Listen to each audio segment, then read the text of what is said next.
Good evening, everyone. What's up? I just ate a satisfying meal and topped it off with a measly dessert. This is Mr. Hata speaking. Previously, I did 3 videos with Zachatek1001, aka Zach Kotalik. The a few videos with Vonnie, even though I haven't had time to make videos with him recently, and this top 45 worst SpongeBob episodes, second edition, part 8. Today is the ninth part of the top 45 worst SpongeBob episodes, second edition. We are at the ninth part, so we left off at number 21. Sorry that there have been so many parts, but there's just so much to talk about, and okay, alright, you know what I mean. Number 21 is Bubble Buddy Returns, the spin-off of Bubble Buddy from Season 2, and that's Bubble Buddy Returns from November 2011, Season 8. What one may have waited for perhaps well over a decade ago to see. Here's the summary. A bubble causes problems to citizens when it's on its way to SpongeBob. Why is this? And I don't even care because the citizens deserve it, kind of. Apparently, SpongeBob is asked to take care of Bubble Buddy's son Shiny while he's away. Wait a minute, I didn't know Bubble Buddy had a son. He is told to make sure that Shiny is kept away from sharp objects, which is a given. Before SpongeBob can ask even where Shiny is, Shiny appears out of nowhere. How on earth did he get there so darn fast? Did he just float? Was he stalking him? Without even being invited, Shiny barges into Squidward's house and causes massive destruction. How on earth can a little bubble just like that be so troublesome? Shiny was even bad enough to ruin a perfectly good painting all done by Squidward that took months to do. Even at the Krusty Krab, he was quite a burden to everyone, including Mr. Krabs. Oh yeah, Bubble Buddy still owes me money. Who forgot that? Hey, at least that statement was true. That was one of the few things I was remembered from the any SpongeBob given episode. In the city, Shiny is nothing but trouble. No, Shiny is nothing but a burden to everyone. As SpongeBob saves Shiny, he keeps getting hurt because he keeps going to places that could pop him. At the end, Shiny is taken back home to be given to Bubble Buddy. The end. Yeah. So that was the long-awaited sequel to Bubble Buddy Returns from Season 2, 10 years after that. So basically, SpongeBob must watch over that burdensome bubble son of Bubble Buddy. What a bad sequel. Time to go on a rampage. From all the trouble he caused, Shiny deserved to be popped. What's with no character wanting to pop him? Remember when everyone wanted to pop Bubble Buddy? Oh yeah, Shiny overall was extremely unlikable. Who on earth actually likes Shiny? This episode was so boring compared to the Bubble Buddy episode. Even Bubble Buddy was not as troublesome as Shiny. This sounded like a great idea, and believe me, I was actually excited when I heard about this episode from the internet, just like everyone else was excited for the Looney Tunes show years ago. But that was poorly executed. The writers were most likely running out of ideas to come this far. That is why there's a sequel to a memorable episode. Shiny did not get what should have came to him, and was onerous. Bad, Shiny, bad. May someone please pop that useless bubble. I hate you, Shiny. I hate you. Shiny should have been dead. End of discussion. Now we have made it to the top 20 worst SpongeBob episodes. So that means it's time for the top 20 worst SpongeBob episodes, second edition, 2014. All these episodes were bad enough to make it this far. Some are just as bad from the other countdown from almost 2 years ago. 25 episodes down, 20 left to discuss. Number 20 was a hard choice and has been chosen to be Patrick Man from fall 2012. It had been from season 8 or 9. Patrick is very sad he's jobless.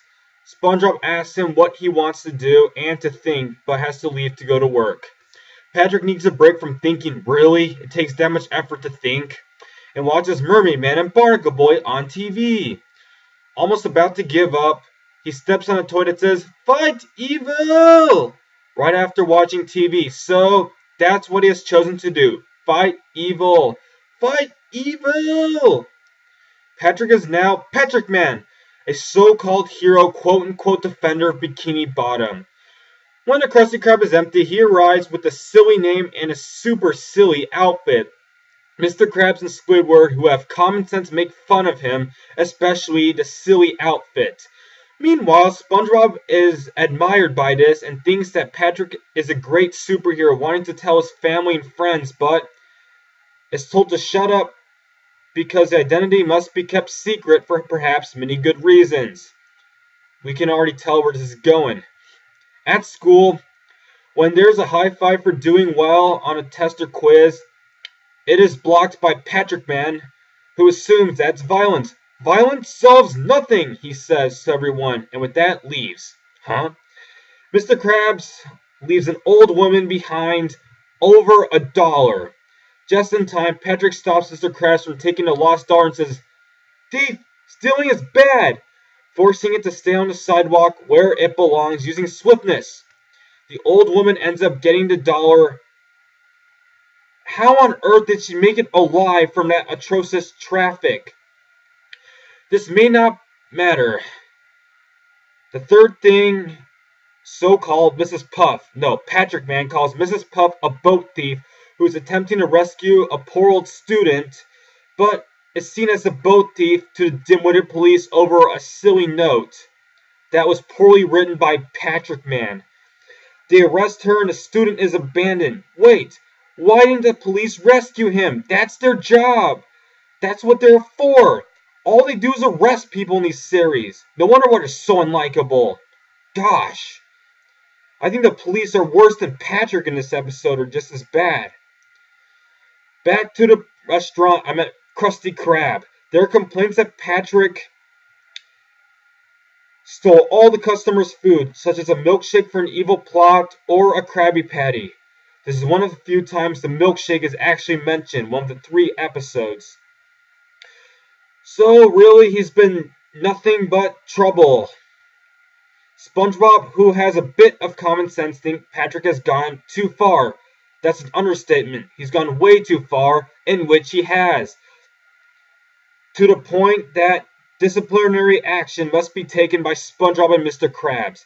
Question, does Patrick work for the Krusty Krab, or is he just sitting there hanging out?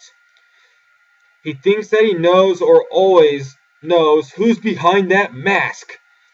He attempts to unmask a supervillain, but the customers are not one of them.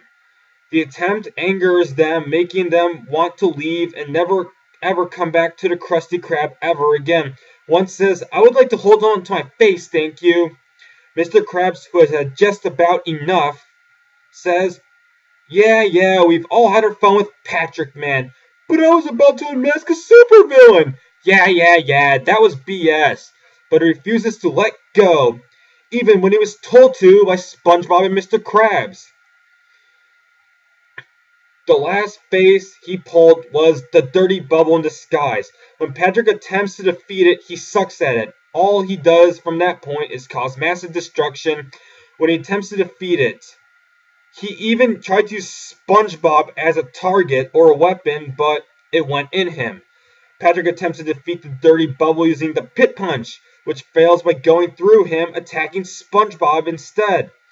When the dirty bubble is about to defeat defenseless Patrick once and for all with just one move, Patrick is so scared like a whiny crybaby, but on the floor sees lunch, saying lunch, and pops it with his cone head. That defeats him, making Patrick a hero. Yeah.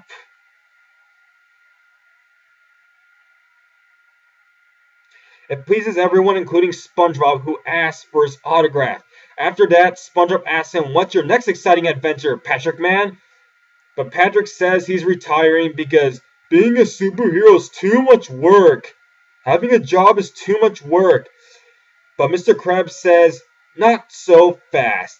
I think I need your superpowers one last time. Dim-witted Patrick asks, what's this? This episode should have been at number 40. I made a silly mistake. Almost everyone hated Patrick Man, thank goodness. People weren't as dim-witted in this episode as they were in other episodes. The main reason for this episode making the top 45 worst SpongeBob episode second edition was because of what he did to Mrs. Puff. This episode could have been a lot worse in many ways. At least he was punished at the end, but he was still bad to Mrs. Puff. The only thing to say is that I would have put this episode around number 40 if I could redo this countdown. There were many episodes far worse than this. Well, that's all I have to say for this 9th part of the top 45 worst SpongeBob episodes, part 9. Part 10 should be coming out pretty soon. Again, sorry for the week hiatus. I had many things going on. It was Thanksgiving, so it's time for a break. I gotta go to bed, look at the time. Good night.